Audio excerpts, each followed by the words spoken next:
Hey, Jesse from Shrink RC. I'm going to make an instructional video on how to cut holes in your bed for shock towers. But before I do that, there's a couple of points I want to make. You don't have to cut holes in your bed for shock towers all the time. There's a couple of workarounds. If you have a Vanquish VS410, for example, or another type of chassis where the shock towers are removable, you can get shorter shock towers that lay down your shocks, maybe mount them a little bit forward of the normal position, and work around the height of that bed and basically hide your shocks underneath the bed by leaning them forward or getting shorter ones.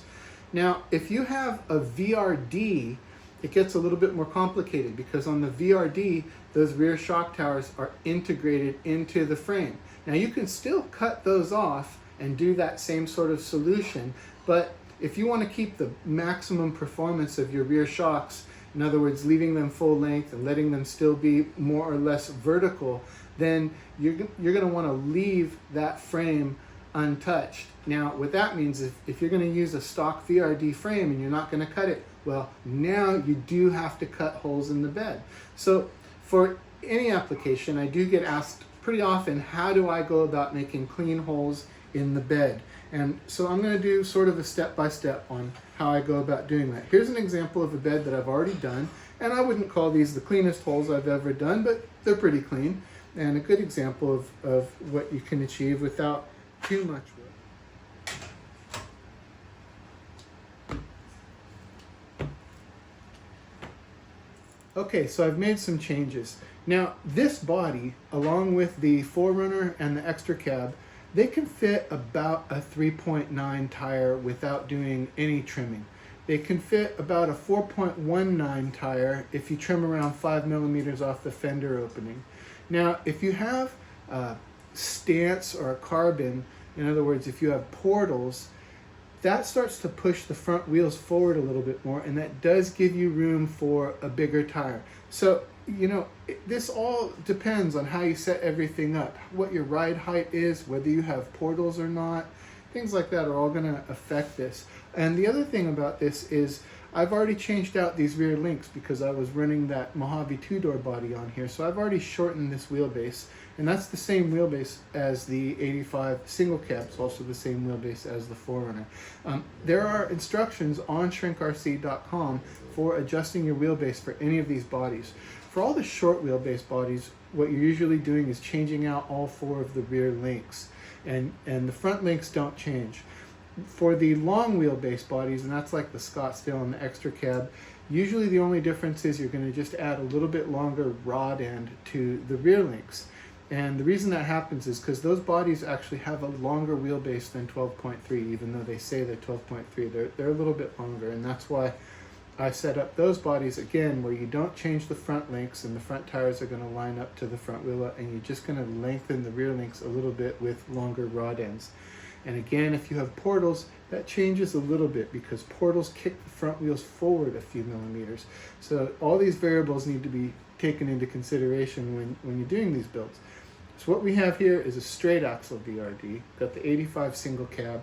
I've changed out the rear links to be the right length, and I've actually gone and swapped out the body mounts from the Mojave 2-door to body mounts for an 85 single cab.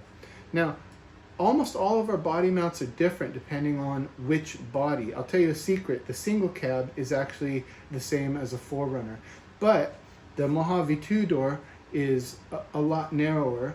The F350 mounts are a little bit narrower, and the F350 has a special bed mount that makes it to where you don't have to drill the bed on the F350. I've got one over there.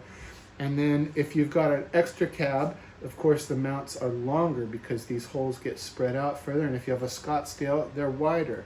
Then you have the Blazer, which has the width of the Scottsdale, but it actually has this hole spacing. So I've thrown out a lot there, but just pointing out that all the body mounts are specific to each one of the bodies. Now, let's figure out where the hole positions are going to be for my rear shock towers. Like I said, I've got the new body mounts on here. I took off that other front bumper so it won't be in the way. This is actually kind of easier to do when you don't have all the bumpers and interior and everything installed. If you have the body like this, it makes it real easy for you to see what's going on with everything. But here's the key to this next step regardless, and that is what you're going to do is you take these holes in the body here, and you see how they're going to mount up to the body mounts down here. I'm just going to take this body so I can show you what I'm about to do. I'm going to set the body on here, and you see how I've got the holes here lined up front to back. I don't have the body all the way down on there, and that's because these rear shock towers are in my way. But what I'm going to do next is go underneath and mark the positions of those shock towers. So this next step, normally I would probably flip the truck completely upside down, but I want you to be able to see what I'm doing here. I've still got these holes lined up on the body here, and I'm looking at from here where the shock tower hits the bottom of the bed here, and now I can make a mark. See, I couldn't get under there with it on the table, so I'm going to put a mark right there. I'm going to put another mark in front of the shock tower. Remember, you can always open the hole more if you wind up making it too tight, but you can never go back and make it smaller. So unless you're really skilled with styrene. So look at that, real simple. I've made 2 marks here. That's a mark that's a little bit behind the shock tower, and that's a mark that's a little bit in front of the shock tower. Now, I don't need to mark out the distance between, because what I can do now is I can just measure that distance here in between these shocks, and then I can measure the distance outside the shocks. Now, I'm going to go ahead and translate that information onto this bed. In fact, I don't need this connected to the body anymore. So, because I've already got those 2 spots there, I'm just going to measure from that front edge to there, and from that front edge to there, copy those marks over to here, and then I'm going to take that measurement of the width that I did there, and I'm going to mark it with, I'm going to center it up and mark it in here, and I'll come back in a second after I've got that marked out. I actually often do this with calipers so I can get it super precise, but I know that not everybody has calipers for doing this kind of thing. So I just used my short little ruler and did a little bit of eyeballing and a little bit of measuring, and I noticed that it was exactly 5 inches across from here to here, so I used that as kind of a help for centering things up. I measured outside my shocks, and it was about 4.5 inches wide to clear the outsides of those shock towers, and that's where I came up with this about 4.5 inch wide dimension there.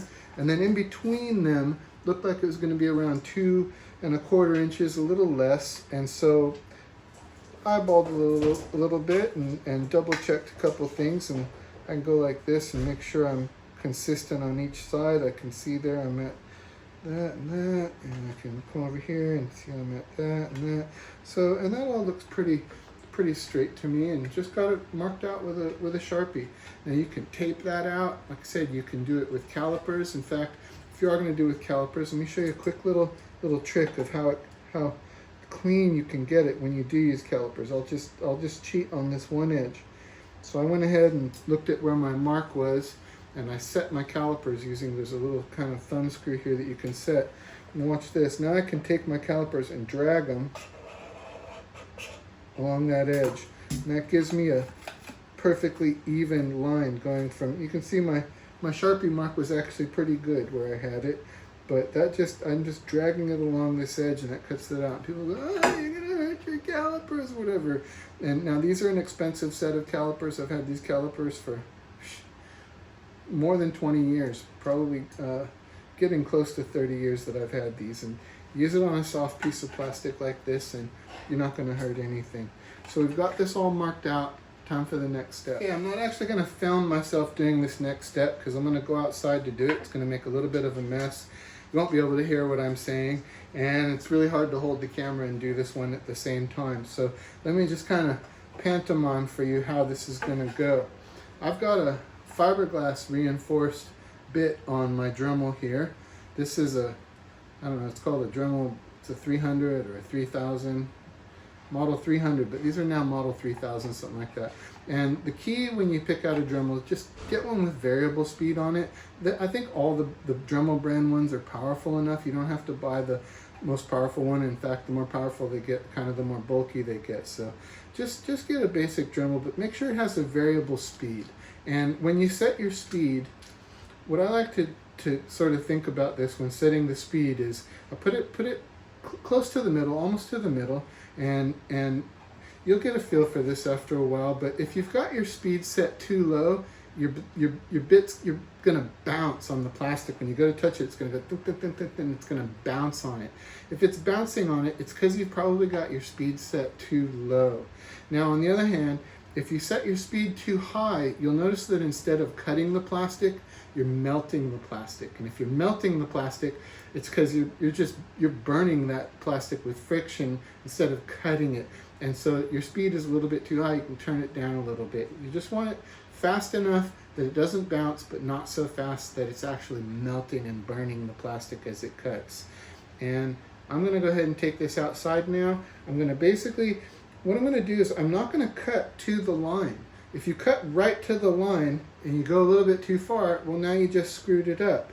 So with this step of the process, I'm basically gonna try to just make a hole that's big enough for me to get my drum sander bit in there, and I'll show you that next. But I'm gonna go in there and I'm just gonna go kind of close to the line, but I'm gonna stop short of the corners, and I'm gonna try to prevent over cutting the size of these holes and going past the line. This step is one to just hold back a little bit and basically get room to move your drum sander in there.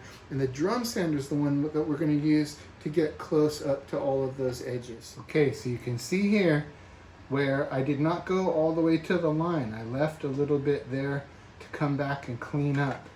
This, getting the Dremel in here can be a little bit tricky because of these side walls here that get in your way. They're kind of right where you, so what you do is just get close. Leave some on there that you can go back and clean up. And the next step is going to be this. Let's see if I can get that into focus, hopefully. But that's a little drum sander tip, and this thing actually cuts pretty fast.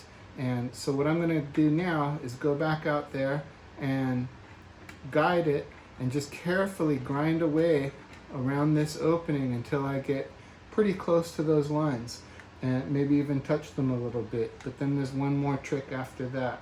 So next step, I'm going to go in now with my drum sander from the bottom side where I can see my marks, and I'm going to get these edges real close to where they're going to be in their final spot. I told you that step was fast. Let me show you what that looks like underneath. You can see where you can still see a little bit of the line that I drew here and there. And when you're doing this, you can take and kind of have your thumb up against your part and just go real gentle like this. I'm not, I'm just cutting in the air to show you what I mean, but you can use parts of your hand to kind of support and guide what you're doing until you get a feel for it. You'll get a feel for it, and I like to, just go like this a little bit at a time until I get it where it's real close. So now is the part of my secret trick that I told you about, and I'm gonna do that on the next little take. But you can see where I'm starting to look pretty good. I mean, that's not terrible now. You can almost rock it like that.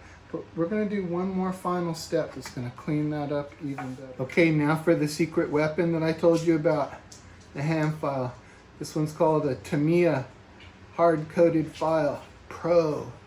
So you can see how I still left just a little bit of the line visible all around on there. And to me, at this stage, it's easier to actually look at it from up above. That's where we're going to be looking at it.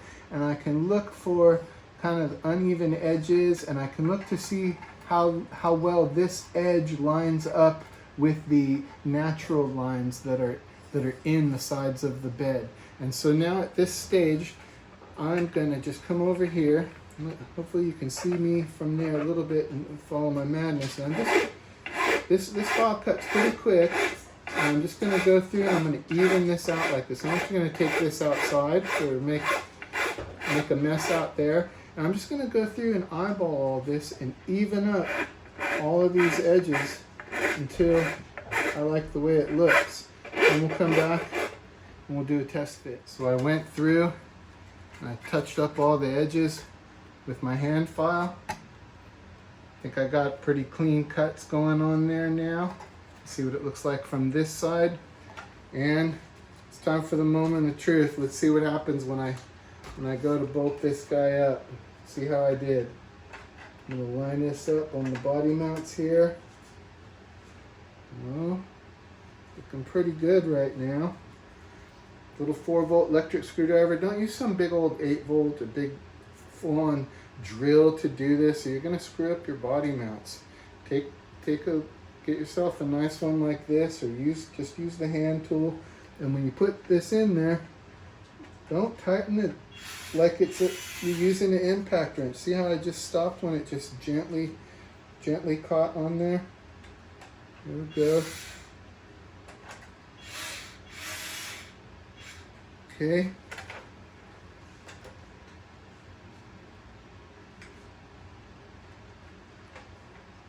I think I got a winner here. This doesn't happen every time. Sometimes when I get to this stage, I find out that my holes were a little too tight in one spot, and I've got to go back and take a little more off. But I think we got it on this one, and here's what it looks like. And that's how you do it. You don't have to do this all the time. There's some dirty pirate hookers out there saying, oh, shrink RC mounts, you have to cut a hole in the bed. Well, they're liars. It's not true.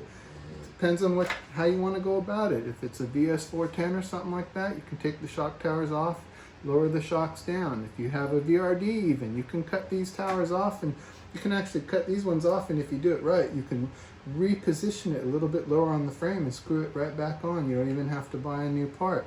But to me, I like to get the sort of maximum performance advantage of doing this, and I also want to make sure that it's very clear for all my customers that this is a way you can do it. And you can go in and cover this up with a toolbox or some welding equipment, or in some cases you can put a bench seat back there. You can do whatever you want to do. And, you know, that's the point of this whole hobby. You do what you want and have fun.